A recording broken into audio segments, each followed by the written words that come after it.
I'm Grant Mills with your 5-hour forecast here at GNN. Let's look at your forecast. We got a little bit of precipitation here towards the central part of the coastline. It's going to be a little bit of a rainy morning, and I'm actually getting a notification here. We're going to send you back down to the control room. We have apparently breaking news. All it's saying is that the Portuguese Empire has been invaded. We are going to send you down there. We will be right back after these messages. This just in, the Portuguese Empire has been invaded by the Mughal. Today we're bringing in Amir Mirza himself. Come on, Amir.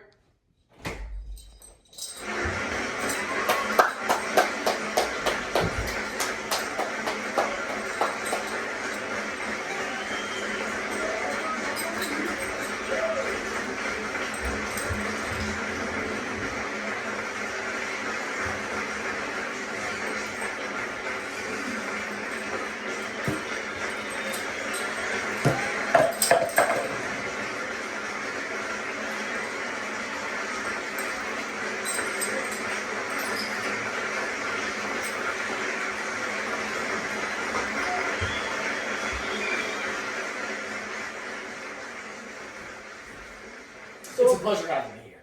So Amir, why have you done this? Well, it's a long story, but I might as well tell you.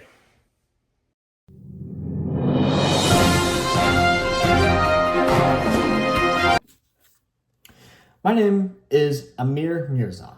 My last name means prince in Persian, which shows my great authority as a zamindar and now controller of the Mughal Empire.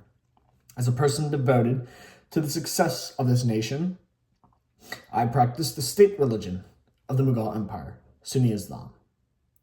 As a zamindar, I make up a lot of control, so I make sure that all of my work reflects the 5 pillars of Islam. And of course, I belong to none other than the Great Mughal Empire. Our great empire is on the attack. We have successfully invaded the Portuguese. Our population of 100 million people easily tramples the Portuguese Empire. Our technology is of the most advanced. We have military rockets that are used in combat to ward off larger animals and to start mayhem. One of our important leaders is our first emperor, Padishah Babur, which established our great empire. And an interesting fact about our state religion is that upwards of 80 to 90% of Muslims practice this version, making it the most largely practiced version of Islam in the world. Our state religion, of course, is Sunni Islam. However, we practice religious tolerance within the nation. Some languages spoken in the Mughal Empire, at its current height at the moment, is Persian, which is its national language, and Urdu, which is a blend of Persian and Arabic languages. There are several other local dialects to this empire as well. An example of monumental architecture created by the Mughal Empire was the Taj Mahal, a towering palace with great domes showing a great wealthiness of the Mughal Empire and its amazing monuments, along with the cultural syncretism in South Asia.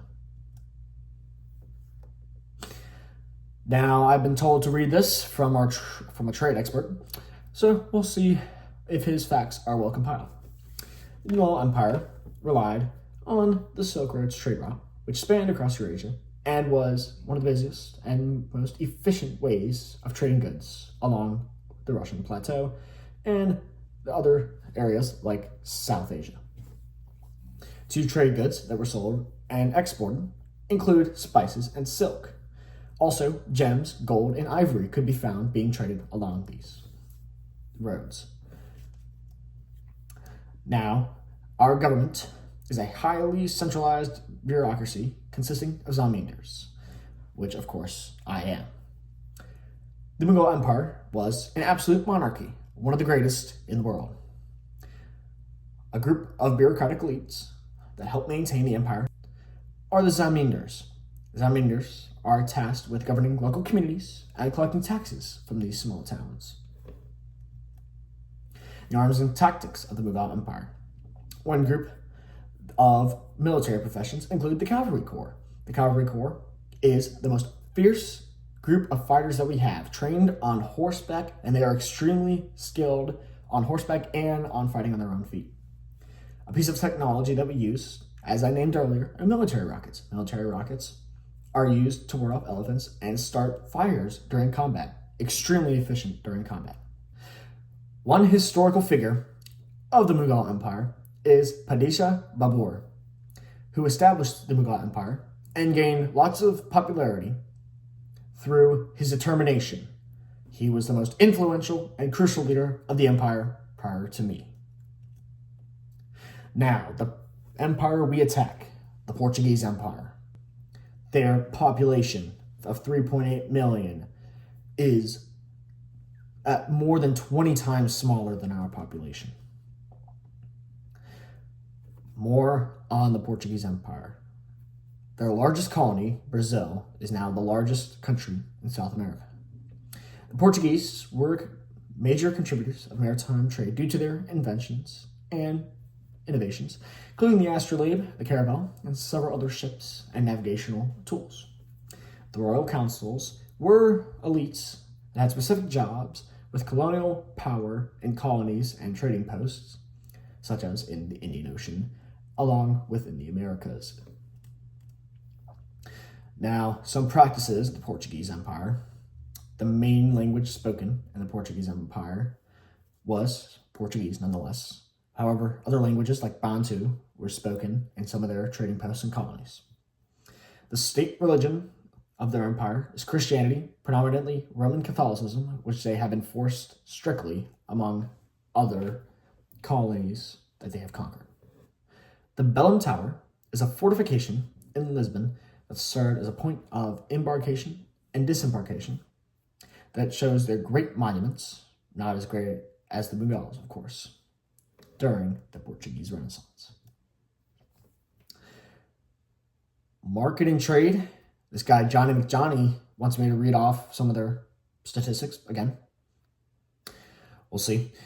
Commonly traded goods include pepper and cinnamon, along with tobacco that they exported from their colonies and trading posts. Now, the Mughal Empire, as we wanted to trade with them, realized that they are a great maritime threat. So we have decided to take things into our own hands and conquer them with our great population. Now, some of the arms and tactics of the Portuguese Empire's military includes militia-type territorial organization whose goal was to provide a framework for the Portuguese military, and some of its technology include ships like the caravel and galleon, which is a ship with cannons and artillery, was created to dominate the seas and conquer territories easily. We realized this was a threat, and that is one of the reasons why we attacked. And historical figures of the Portuguese, one of them known as John II, who was known for his ruthless assertion of royal authority and his exploration of Africa and India, who we greatly admire, but we're going to turn his tactics against him. As you all know, the great decision was to attack the Portuguese Empire. Now we will do it through the land because of their naval superiority. Their naval superiority outmatches us. However, our great territorial conquerors and military professions, including the cavalry corps, will swiftly take over the Portuguese Empire. It does not matter what technology they have, we have sheer number of people who are going to attack. We will strike the mainland of Portugal and ensure that our fate as a nation will not be sealed and that we will prosper and start the great era of the Mughal Empire.